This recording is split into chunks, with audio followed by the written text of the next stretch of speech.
안녕하세요. 경기도에서 8살 된 아들을 키우고 있는 여자입니다. 아들이 점점 커갈수록 아빠의 빈자리가 어쩔 수 없이 느껴지는 요즘인데요. 하지만 빈자리가 느껴진다고 해서 이혼을 후회한다거나 아들을 아빠와 만나게 해주고 싶다거나 하는 마음은 전혀 들지 않네요. 저에겐 미운 남편이라도 아들에겐 하나뿐인 아빠인데 어떻게 그리도 매정한가 하고 생각하시는 분들이 분명히 있으실 거라 생각하는데요. 그런 생각은 사연을 들어보시면 완전히 바뀔 거라 믿어 의심치 않습니다. 그러면 이게 정말 현실인가 싶어 몇 번이나 확인했던 제 얘기 한번 들어보실래요? 남편과 저는 결혼한 지 7년이 된 부부였어요. 신혼 때는 서로 다른 점을 이해하지 못해 싸우기도 했고, 다행히 그 시기를 무사히 넘기고 나서는 예쁜 아들을 출산하기도 했죠. 어느새 그 사랑스럽던 아들은 장난기 가득한 5살이 되었고, 저와 남편은 둘째를 준비하고 있었어요. 둘째를 가지기엔 다소 늦은 나이인 듯 했지만 평소 남편이 딸을 꼭 갖고 싶다고 입버릇처럼 말했거든요. 저 역시 외로워 보이는 아들에게 동생을 만들어주고 싶었고요. 남편이 딸을 원한다고 해서 아들을 홀대한다거나 아들에게 무심한 건 아니었어요. 오히려 저보다 더 아들과 잘 놀아줬고 퇴근길엔 꼭 아들을 위해 선물 하나는 사오는 다정한 아빠였죠. 정 줄 게 없으면 과자 한 봉지라도 사왔으니 말이에요. 이렇듯 남편은 아들을 매우 아꼈고 저와 대화도 많이 하는 사람이었습니다. 서로의 뜻을 충분히 존중했기에 가족 계획도 기분 상하는 일 없이 세웠어요. 한쪽이 강요하면 자칫 분란이 일어날 수 있는데 그러지 않아 다행이었죠. 저희뿐만 아니라 양가 어른들도 마찬가지였어요. 시댁에선 그 흔한 시집살이 한번 시키는 일이 없었고 친정에서도 저희 뜻을 존중해 주셨습니다. 그런데 모든 것이 완벽해 보이는 저희에게 한 가지 문제가 있다면 어느 순간부터 아들이 자주 아프다는 것이었어요. 단순한 감기나 장염이긴 했지만 그 증상은 절대 단순하지 않았죠. 매번 열이 높게 오르고 떨어지지 않아 입원을 하곤 했으니까요. 물론 집에서 끼고 키우던 영유아기와는 달리 어린이집이나 유치원 생활을 시작하면 각종 질병을 달고 산다는 건 저도 잘 압니다. 하지만 그렇다고 해도 모든 아이가 감기에 걸릴 때마다 입원을 하는 건 아니잖아요. 저희 아들은 감기가 시작된다 싶으면 무조건 고열을 동반하고 가끔은 폐렴으로 진행되기까지 했어요. 열은 잘 떨어지지도 않아 입원을 해야 했고요.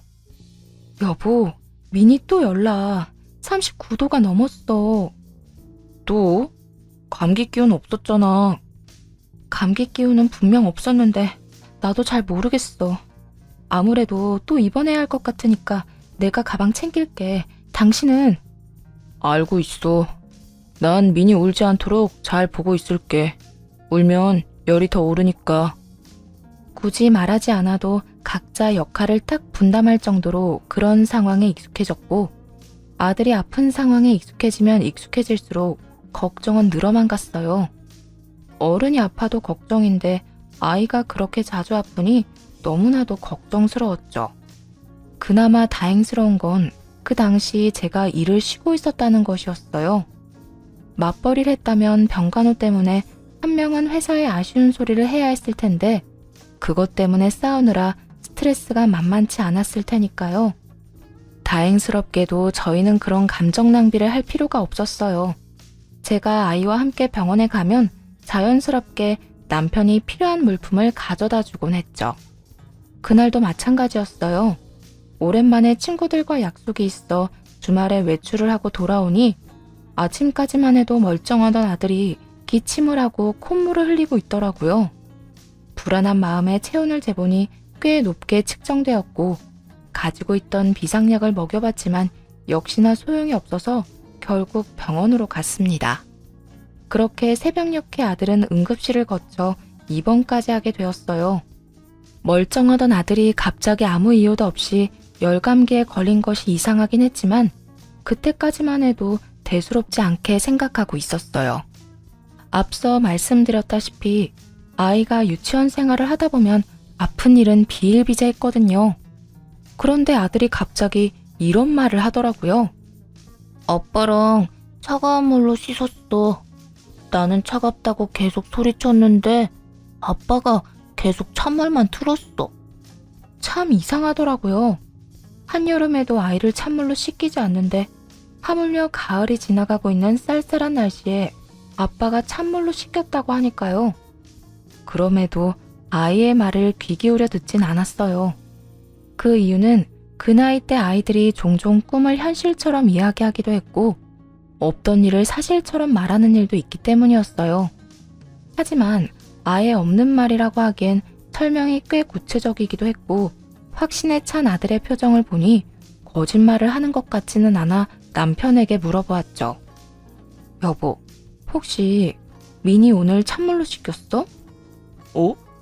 오늘? 나 외출했을 때 민이 찬물로 씻겼냐고. 민이 말로는 아빠가 차가운 물로 씻겼다고 하는데 혹시나 해서 물어보는 거야. 그래? 민이가 차가웠대? 나는 미지근한 물로 씻겼다고 생각했는데 민이가 느끼기엔 그렇지 않았나 보네. 그래서 갑자기 열감기에 걸린 건가? 어떡해, 나 때문인가 보다. 어쩐지 씻고 나와서 민이 컨디션이 급격하게 떨어지는 것 같긴 했어. 미안해. 어이구, 호들갑은. 됐어. 우리랑 아이가 온도를 좀 다르게 느끼니까 그럴 수도 있지 뭐. 다음부턴 신경 써서 따뜻한 물로 씻겨주면 되지 뭐. 일단 지금은 열 좀 떨어졌으니까 너무 걱정하지 말고 얼른 쉬어. 내일 또 출근해야지. 알겠어. 민이한테 아빠가 미안해한다고 꼭 전해줘.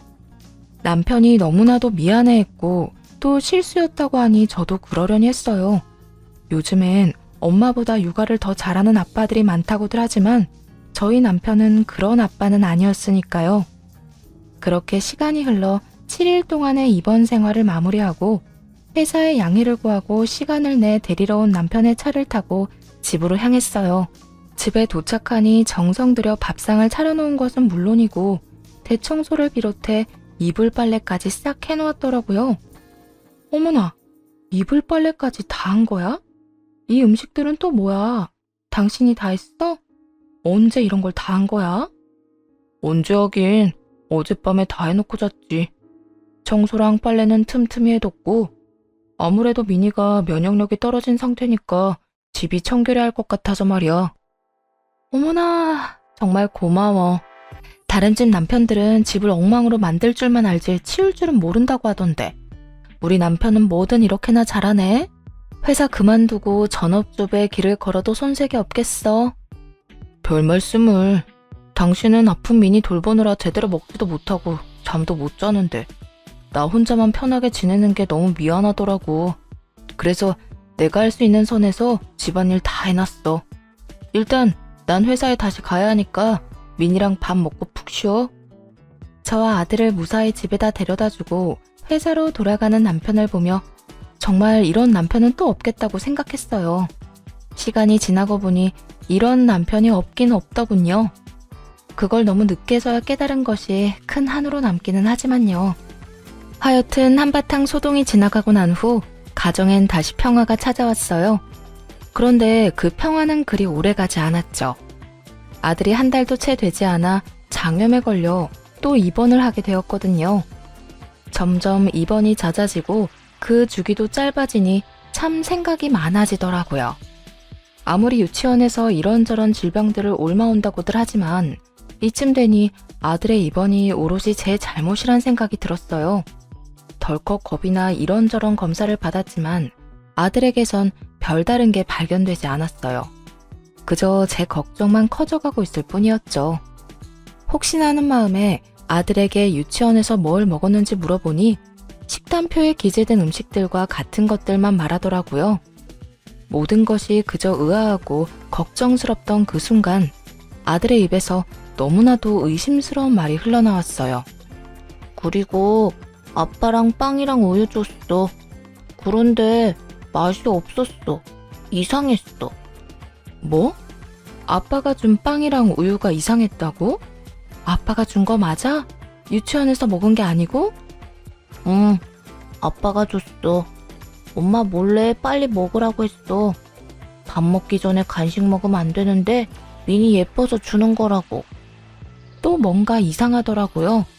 평소 아들은 흰우유와 빵을 가장 좋아했는데 그런 아들의 입에서 맛이 없었다는 말이 나오니까요. 거기에다 그냥 맛이 없는 것도 아니고 이상하다니. 다른 사람도 아닌 친아빠가 상한 것을 줬을 리는 없을 거라 생각했지만 이상하게 심장이 두근두근 하더라고요. 씻길 때 물 온도를 잘못 맞춘 거야 실수였다고 할 수 있지만 동시에 상한 우유와 빵을 줬다는 것은 우연이나 실수라고 하기엔 어려우니까요. 그리고 갑작스럽게 아들의 몸이 안 좋아졌던 날들도 떠올랐어요. 높은 확률로 아빠와 둘만 있는 날에 입원을 해야 할 만큼 아팠거든요. 그때부터였어요. 남편이 의심스럽기 시작한 순간이 말입니다. 하지만 이 모든 것은 말 그대로 저의 의심일 뿐이었고 확실치 않은데 아들에게 괜히 아빠에 대한 안 좋은 기억을 심어주고 싶진 않더군요. 그래서 일단 그 순간에는 최선을 다해 말을 돌린 후 아들의 기분을 맞춰주며 병간호에만 신경을 집중했어요. 그리고 아들의 퇴원날이 되었어요. 다른 때와는 달리 남편이 그날따라 회사에 급한 일이 있어 시간을 내지 못한다며 아들과 함께 조심해서 집으로 가 있으라고 하더라고요. 그래서 아들을 데리고 집으로 향하는데 엘리베이터에서 평소 인사를 하고 지내던 같은 동 아주머니를 만나게 되었어요. 어머, 어디 다녀오나 봐요? 아, 네. 애가 아파서 입원했다가 오늘 퇴원했어요. 어머나, 애도 엄마도 고생 많이 했겠네. 그나저나 아들이 몸에 열이 많은가 봐요. 네? 저희 아들요? 네. 저번에 보니까 아빠랑 아들이랑 둘이 산책하러 가던데 날씨가 쌀쌀한데 아들은 민소매 티에 팬티만 입혀 나왔더라고. 내가 깜짝 놀라서 왜 애는 옷 입히다 말고 데리고 나왔냐고 하니까 애 아빠가 아들이 열이 많아서 옷을 잘 안 입으려고 한다던데? 네? 그때가 언제였는데요? 저번이라고 하면 여름이 끝나갈 때쯤이었을까요? 아니, 그때 정도만 됐어도 내가 그런 간섭은 하지 않지. 아마 한 달도 안 됐을 거야. 본인은 외투까지 걸쳤는데 애는 그리 얇게 입혔으니 좀 이상해서 물어본 거였어. 아, 남편은 외투도 걸치고 있었어요? 그래, 그때는 그런가 하고 넘겼는데 아무리 그래도 아이 엄마 만나면 이야기해줘야겠다 싶었어.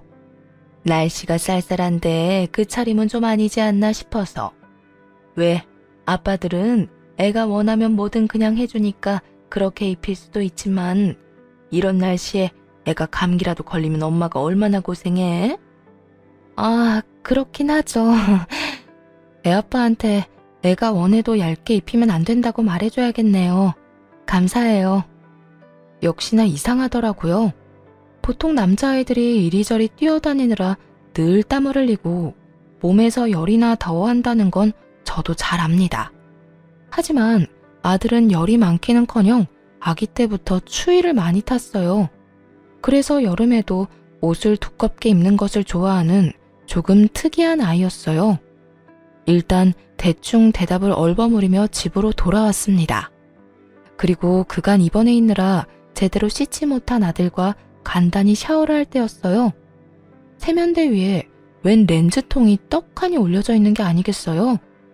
저는 물론이고 남편 역시 눈이 좋은 편이라 안경도 끼지 않는데 왜 화장실 세면대에 렌즈통이 있는 것인지 참 의아하더군요. 왠지 이상한 기분이 들어 온 집안을 구석구석 다 살펴보기 시작했어요. 쓰레기통에선 쓰고 버린 일회용 컬러 렌즈통이 발견되었고 침대 베개에선 제 것과 색깔도 길이도 다른 머리카락이 발견되었죠.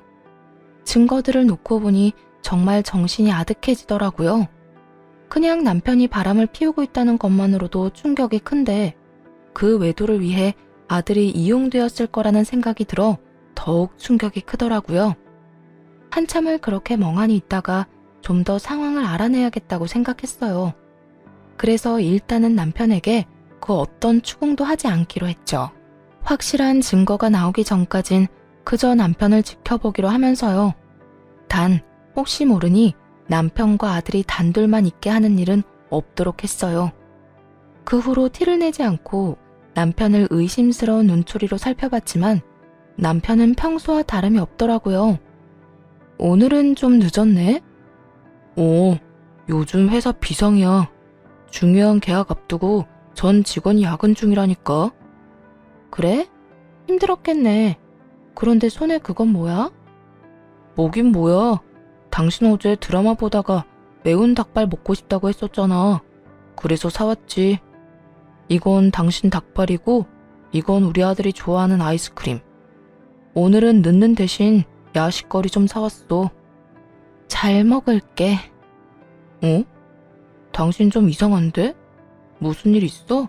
어디 아파? 이상하게 분위기가 좀 가라앉은 것 같은데? 왜? 민이 또 어디 아파? 아니, 어디 아프긴. 괜찮아. 그냥 좀 피곤해서 그래. 그래? 그러면 이건 내일 먹고 오늘은 일찍 자. 그렇게 피곤해서 어떡해? 내가 씻고 와서 안마라도 해줄까? 아니다. 그러지 말고 내일 당장 병원부터 다녀와. 알겠지?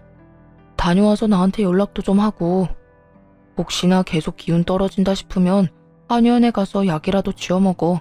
금액은 신경 쓰지 말고.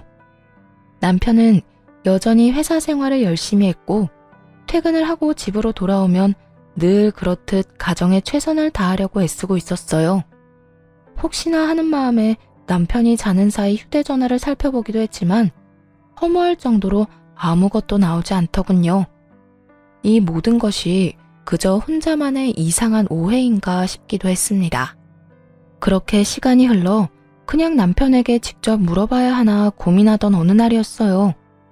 웬일인지 남편이 술에 취해 집으로 돌아오더라고요. 밖에서 무슨 좋은 일이 있어 술을 잔뜩 마셨는지 고주망태가 되어 잠이 드는 순간에도 남편은 웃고 있었어요. 아무래도 그런 남편이 이상해서 남편의 휴대전화를 다시 살펴보았죠. 그곳엔 그동안 발견할 수 없었던 새로운 앱이 있더군요. 그건 바로 커플끼리만 사용한다던 앱이었어요. 남편이 그동안 숨김 기능을 사용해 발견할 수 없었던 것이었죠. 그래요. 남편은 그동안 철두철미하게 이 앱을 통해 상간녀와 연락을 했던 거예요. 정말 충격 그 자체였어요. 추억이랍시고 그동안 나누었던 대화를 단 하나도 지우지 않고 남겨놓은 것인지 두 사람의 깊은 관계가 시작되었던 순간부터 최근의 대화까지 고스란히 있더군요. 자기야, 오늘 마감 언제 해? 자기가 해? 아니, 마감할 알바생 구했어. 오늘 자기 반차 썼다고 했지. 바로 가게로 데리러 와. 데이트하러 가자. 저녁도 나랑 먹고 가면 좋은데. 저녁은 집에 가서 먹어야 할 것 같아. 며칠 전에 아들 퇴원했잖아. 아무래도 한동안은 좀 잘해야 할 것 같아서 말이야. 하긴, 그러면 회사에서 나오자마자 바로 가게로 와. 점심만이라도 나랑 먹고 오늘 근교로 드라이브도 가고 그러자. 그래. 바쁜 거만 빨리 마무리해놓고 갈게. 힘들거나 무거운 거 옮기는 일은 하지 말고 둬. 내가 가서 해줄 테니까. 역시 다정해. 이래서 내가 자기 좋아하는 거라니까. 아주 사랑이 넘치는 연인 관계더라고요. 두 사람의 대화를 들으니 상간녀는 남편의 회사 근처에서 꽤 큰 카페를 운영하는데 상간녀 쪽에서 유부남인 남편에게 먼저 접근한 것 같더라고요. 두 사람의 관계는 1년 남짓된 듯 했고 그날 술에 취한 남편이 기분이 좋은 이유도 그 여자 때문이더라고요. 자기야, 나 오늘 산부인과 다녀왔는데 우리 아기 나 닮은 예쁜 딸이래. 뭐? 그게 정말이야? 이게 무슨 일이래? 나는 딸바보 아빠가 될 팔자가 아니라고 생각했는데 자기 덕분에 내가 딸 가진 아빠가 다 되네? 여보세요, 예비 딸바보 아버님. 그래서 이혼은 정말 언제 할 거예요? 설마 우리 귀한 딸 아빠 없는 자식으로 키울 생각은 아니지? 그럴 리가. 기다려봐. 조만간 무슨 수를 써서라도 이혼할 테니까. 이혼 얘기를 꺼내면 그 여자가 반박은 좀 하겠지만 아들에 대한 모든 권한 포기하겠다고 하면 이혼해 줄 거야. 그래? 어쨌든 큰 소리 안 나게 자기가 알아서 잘 이혼해봐. 위자료는 될 수 있으면 안 주는 방향으로 말이야. 그럼 걱정하지 말고 좀 쉬고 계세요. 내가 오늘 일찍 끝내고 가게로 갈 테니까. 네. 상간녀는 임신 중으로 남편이 그렇게나 바라던 딸을 가졌다고 하더군요. 그래서 남편 놈은 기분이 좋아 술에 잔뜩 취해 집으로 들어온 것이었고요.